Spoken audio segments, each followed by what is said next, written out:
You are listening to the Foreign Policy Focus podcast. We cannot wait for the final proof. The smoking gun could come in the form of a mushroom cloud. Haven't you driven enough people from their homes already? Bulldoze their villages, seize their property and their laws. They had no part in making it. Now working in Libya with friends and allies, we've demonstrated what collective action can achieve in the 21st century. Now the host of the show, Kyle Ansel. This is episode 269 of the Foreign Policy Focus podcast. On today's show, we got the midterm election results in, so I want to discuss that. And I know that midterm election results don't have an awful lot to do with foreign policy, and I think that in itself is definitely worth talking about. I think the coverage of the midterms was very interesting, and for me, I don't watch the mainstream media a whole lot, but I did a little bit on election night, and it does help me to remember why we have this foreign policy that's so destructive to everyone. It's negative all around. It's not like our foreign policy is evil, but we're getting rich off of it, or our foreign policy is really good, but it's bankrupting us. No, Americans die from it. It makes Americans at home less safe. It costs an awful lot of money that we never make back. We never get the oil. And for the people on the receiving end of it, it just ends up with dead civilians. It never really creates a situation where, there's now an enlightened democratic Iraq or anything like this. What you end up with is sometimes at best a feeble government that isn't really able to defend itself from extremists in the region, rather where you have other cases where, there's no government at all, see like a situation like in Somalia or Libya, or, something with a little bit more soft foreign policy like in Egypt, where you end up with, al-Sisi back in charge of that country, a military dictator. So, it's just not good for anyone. And it's hard to believe that the U.S. would continue to move forward with a foreign policy that's so destructive. Or if we did, there wouldn't be at least one major political party that would, at the very least, exploit this issue to win elections. And so I think on election, it helps to understand and remind me why. And so foreignpolicyfocus.libsyn.com is a good way to share the show. The place I would love to send people is the Libertarian Institute. The site features my podcast and my daily news roundup on the homepage, as well as just tons of other great libertarian content. And hey, if you're not a libertarian, all the foreign policy stuff on the page is great. So, just click on the headlines that you actually want to read. And then you can also check out my news website, immersionnews.com. All right, so election results. I'm sure everybody who, has looked at any kind of electronic in the past couple of days already knows, Democrats win House, Republicans retain control of Senate, and I think picked up a couple seats. Everybody claims victory, and everybody says that, the other side lost, and that's just kind of how, politics works. To discuss whether I think this is good or bad for, moving towards a non-interventionist foreign policy, I really don't think it has a whole lot of impact either way, and could really end up going either way, just kind of based on how the political winds swing. One negative is Dana Rohrabacher had lost his election, and so I know, he had a lot of terrible policies, and I'm sure whoever replaced him has a couple good ones, but there's not very many voices of reason in the House or the Senate. As one neoconservative commentator pointed out, with Rohrabacher down, you really only left with Rand Paul as somebody who's, actually traveled to Russia, has invited Russian legislators to come to the United States, and has really encouraged, and I think, Trump to look at his Russia foreign policy and, not take a Russia-phobic stance. The hysteria, of course, is all based around this lunacy, that the Russiagate conspiracy actually happened. Look at the evidence here, people. It just doesn't support the central claim that Vladimir Putin and the Russian government interfered in the U.S. election and caused Donald Trump to beat Hillary Clinton. Just didn't happen. Hillary Clinton lost because Hillary Clinton's a terrible candidate. The ad buys have all been debunked. The fact that most of the ads didn't even run before the election, or that some supported Bernie Sanders and Hillary Clinton is a fact rarely mentioned by the Russiagate conspiracy theorists. But even if you do, want to believe that those Facebook accounts were all orchestrated by Vladimir Putin to help Donald Trump win the election, if you actually look at the impact and, the amount of times that, these posts were seen, it is absolutely minuscule, like 0.00000% is the realm we're talking about here. And we know this because of the great work of Gareth Porter. Most of the other central claims have been very well debunked by Aaron Mate. Check out him at the Twitter and at The Nation. And the fact that, they don't have evidence to back up their central claims yet. And even their evidenceless claims have mostly been debunked. And so losing a common sense voice on Russia is a loss. I guess, you can look and say that maybe some good news here is that the Democrats won the House and just they're in opposition of everything Donald Trump does. So in hopes that if Donald Trump, let's say, wants to start war against Iran or, even push for a more hostile policy against Iran, maybe that's an issue that because of the political situation with Obama having extended the olive branch to Iran and reached a very favorable agreement to the United States in the JCPOA, which Trump trashed and withdrew from for political partisan reasons as well. The Democrats may be good on this issue and may help to ease tensions with Iran. You won't see that with Russia at all, which is very unfortunate. I think you could possibly have the opposite situation with North Korea, where Donald Trump may continue to look to move towards a less hostile policy against the North Koreans, and the Democrats may try to slow that progress for political reasons. I think generally what happens during a presidency is president gains more and more power. And so any, just general opposition to Trump will probably be a good thing. That being said, you have something like the resignation of Jeff Sessions, and Democrats are, calling it a constitutional crisis. When in reality, Jeff Sessions is the worst kind of Republican there is, in that every single one of them should be happy. Even, Elizabeth Warren warned like 6 or 8 months ago that, we really needed to get rid of Jeff Sessions because that guy is really dangerous. And today she's calling it a crisis that Donald Trump got rid of him. And so, kind of make up your minds on that kind of stuff. Now, though, even worse news about that, and I'm guessing that most Democrats may not disagree that I would say this is worse news, is that I think, the replacement for, Jeff Sessions is one of the few people on the planet worse, Chris Christie. So I guess I'm going to say I'm optimistic that, rather than the Democrats in the House pushing a, agenda that, furthers the Mueller investigation and all this Russiagate conspiracy nonsense, they end up doing what the Republicans did under Obama and oppose the war, in Syria. And so maybe we see some opposition to any potential war in Iran. All right, I want to talk about the coverage a little bit because this was, in a lot of ways, eye-opening, and in a lot of ways, the dumbest stuff I've ever seen to these midterm elections. Here, I start watching like an hour before the polls closed, or maybe 2 hours because I think I caught the tail end of the 5 on Fox, and they really hardly ever talked about issues, and specifically in the races. When they looked at, when they talked about races, and they would talk about, different Florida races all night, they were never saying, well, this candidate has this position on this issue and this candidate has this position on the other issue. They're just saying, oh, look at Miami County. There's 14% reporting and, it's, this much to this guy and this much to the other guy. And then they go to Tallahassee and they say, now we have 15% reporting here and there's this much to this candidate and this much to the other. And then they look at this other county and then they,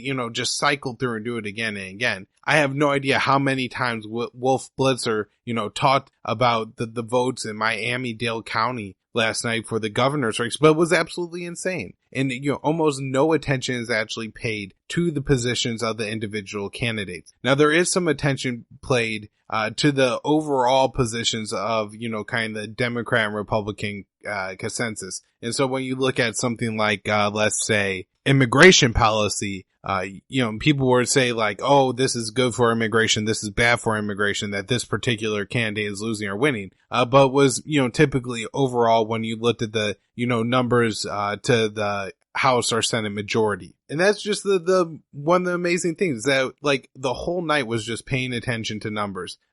This seat for the Republicans, this seat for the Democrats. It was like watching a football game with the tickers on the bottom. It was an absolute circus.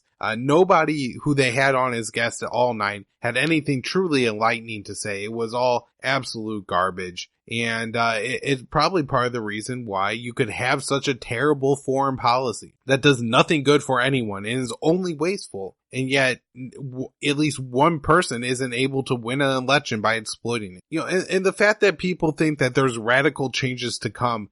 We have Nancy Pelosi, the next likely Speaker of the House of Representatives. It's not even like, the Democratic Party has shifted way to the progressive side, and they're going to put Maxine Waters or Barbara Lee as the Speaker of the House. We're talking about, mainstream, regular old Nancy Pelosi being Speaker of the House. And, it would be like the Republicans putting John Boehner up there again. It's nothing. This whole thing is largely, I think, just a show that doesn't talk about any of the important issues. I think another good example of this is this Acosta thing that happened at a White House press conference. So you got Trump and Acosta going back and forth, and I'm sure everybody kind of knows about this just as well as I do, the actual event here. And then one of the White House staffers gets up and tries to grab the microphone from him, and then he puts his hands on her. Now, both people here probably did things they shouldn't have, but at the end of the day, we had a, gentle brush away from Acosta to the, person, and then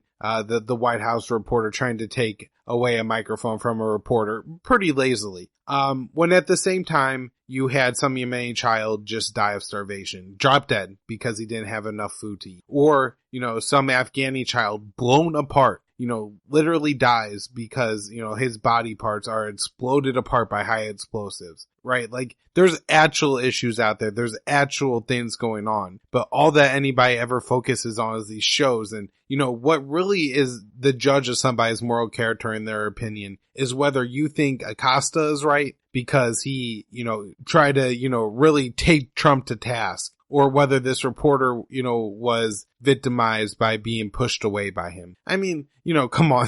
These are really, really minor and important things. And yet it's able to create so much division among American people. I'm walking in my apartment complex yesterday, and some guy on one balcony is yelling at some guy on another balcony over Trump stuff. And, it's like, can we at least have a discussion about the war in Yemen or something like this? I think the most sad thing I really had from the past couple of days I saw from the mainstream here is these Pod Save American guys. I've never actually listened to any of their stuff over this minute and a half clip that Joanne Leon tweeted out. The excellent Around the Empire podcast that y'all should check out. She is the host of. And she's going to come on the show pretty soon to discuss some left-wing anti-war politics, which I think will be pretty interesting. But, we have a clip from one of these guys saying that Donald Trump shouldn't be sending the troops to the southern border. He should be sending them to Iraq and Afghanistan. And this is supposed to be the enlightened liberal position that we have today. It's absolute stunning to me, first of all, that anybody who's enlightened would be so flippant as to suggest that we should send an armed American to Afghanistan to kill people without actually understanding, at all the situation there. And, better than sending them to the southern border, not saying that, this guy should go home and spend time with his family or anything like that. That's their default is absolutely upsetting. But that, their position is Iraq or Afghanistan. This is 2006. They really have no idea what Americans' foreign policy looked like today. And these are supposed to be the new generation of commentators and for people to look towards on the left especially. All right, there's a lot of important stuff going on outside of the American politics show that I really need to talk about. The U.S. is looking at putting more sanctions on Russia. These sanctions are because Russia has failed to, respond to some U.S. requests related to the Skripal poisoning. If we remember back to that event, and I can link to an episode on the show notes page where I cover it in detail. There's an allegation that Russian hitmen ordered by the GRU, the Russian Special Intelligence, traveled to Europe, the UK, and poisoned Sergei Skripal and his daughter Yulia. Skripal, a former Russian and, defected to the UK, double agent for a while, and then actually after was imprisoned in Russia, transferred in a prisoner swap to Europe here. Haven't seen any actual evidence that Russia is behind this. There is now a narrative put out by the UK government that I still think lacks a whole lot of evidence to prove it as true, but, it's not impossible that Russia did order or carry out this attack. As we've seen from U.S. political leaders, even if it's really stupid and not at all within the interest of the people, politicians and leaders go out and do things that are completely immoral and heinous. And so if he did try to kill these two people, it's really terrible. Mind you, nobody actually died from, the actual attack on the Skripals. Now, there is an accusation that the hitmen then threw away the remainder of their chemical weapons, and a couple months later, I think a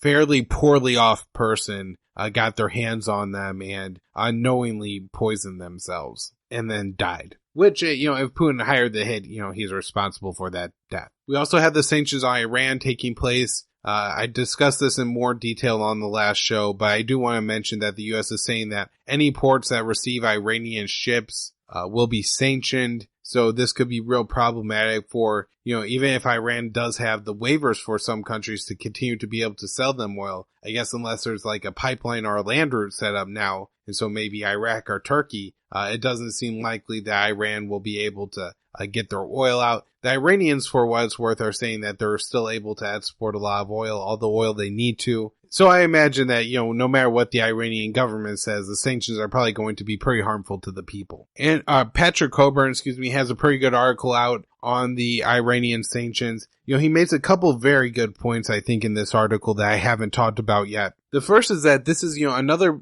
Trump, he kind of defines this move by Donald Trump as being another foreign policy move by Donald Trump that not only, is something that our rival powers don't want to see, but also that our traditional allies don't want to see. And so it's very crazy, again, that you have a situation where you're just doing something that's detrimental to everybody on all cases. It's not helpful to you, not helpful to your allies, or at least not the ones that, actually matter. This is really only beneficial to the people like the Saudis and the Emiratis. Coburn also points out how, this situation is a little bit different because our allies and the rival powers have staked out cases and positions against the United States, and I think have more of a reason to oppose what the U.S. is trying to do here.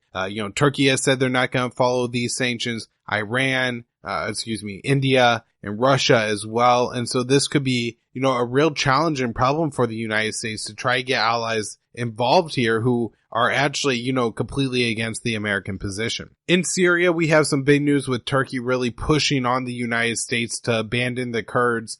Very interesting, something that we may never know for sure, but hopefully, with some independent journalism, we could get some insights here on what impact the Khashoggi murder has had on, Turkey's leverage and how much of that they're using to push the United States away from the Syrian Kurds. We do have the United States announcing 3 rewards, $5 million, $4 million, and $3 million on some heads of the PKK. This is the Kurdish militia in Turkey. They kind of represent and defend this Turkish Kurds and are very close to the US-backed YPG. Some people say, and the Turkish government insists that these are really just the same groups on different sides of a border that doesn't really matter to them, the Syrian Kurds and the Turkish Kurds. Another place the Khashoggi murder may have some impact is just on Turkey's resistance to complying with U.S. sanctions on Iran. Interesting statement from the, I believe, U.S. envoy to Syria. I'm guessing they'll stay in Syria, but, they're kind of that representation. And they're saying that they hope that Russia continues to allow Israel to strike the Assad government. As I've discussed in the past on the show, we've had pretty significant development in Syria recently, and that is Russia has delivered the S-300 air defense system to Syria, really allowing Syria to better defend their airspace from Israeli jets. And, Israel's carried out a couple hundred strikes in Syria throughout this war, something that has been detrimental to the Assad offensive against Syrian rebels and ISIS groups. And so I think a potential problem here is that the U.S. will kind of say that we really hope the Russians do that, and then we'll demand that Russia does this, and then eventually it'll be the case where, we're sanctioning or condemning Russia for not allowing Israel to continue to bomb Syria. I'm not even sure that Russia actually controls those missile defense systems. I'm guessing that the Syrian army is still training on them, but eventually it may be within the Syrian government purview who's actually targeted with those systems, not the Russians. Certainly Russia has political sway they could put on the Assad government, but it doesn't mean that Russia would use it on this cause anyways, especially since, the airstrikes, the people that the Syrian government will be targeting with the airstrikes are in part civilians, but also Syrian rebel groups related to Al-Qaeda and ISIS. Another note out of Syria is the Syrian government will allow Palestinian refugees to return to the Yarmouk refugee camp. I think it's kind of become a suburb of Damascus because the Syrian, refugee camp there was established decades ago. And so, these are Palestinians who have fled Palestine after the Israelis pushed them out. They have settled in Syria. Their camp was taken over by ISIS during the civil war. But, it was liberated and I'm sure largely destroyed, but at least the people could finally return to what I'm sure a lot of them is their lifelong homes. The Iraqi military has taken up positions just on the Syrian side of the Iraq-Syria border in eastern Syria. They say this to prevent, the spread of ISIS into Iraq. I saw a report a couple days ago out that Iraq was deploying a force of 10,000 Iraqi military forces and 20,000 popular mobilization forces, which are Shiite militias, helped organized and supported by Iran to combat ISIS when they were taking a lot of territory in Iraq. So you wonder about possible sectarian problems with the deployment of armed Shia into Sunni areas, especially Syrian Sunni areas. Last thing I'm going to talk about in today's show is just enlightening about, how everybody just lies to start a war. We say that the war in Libya was for the Libyan people.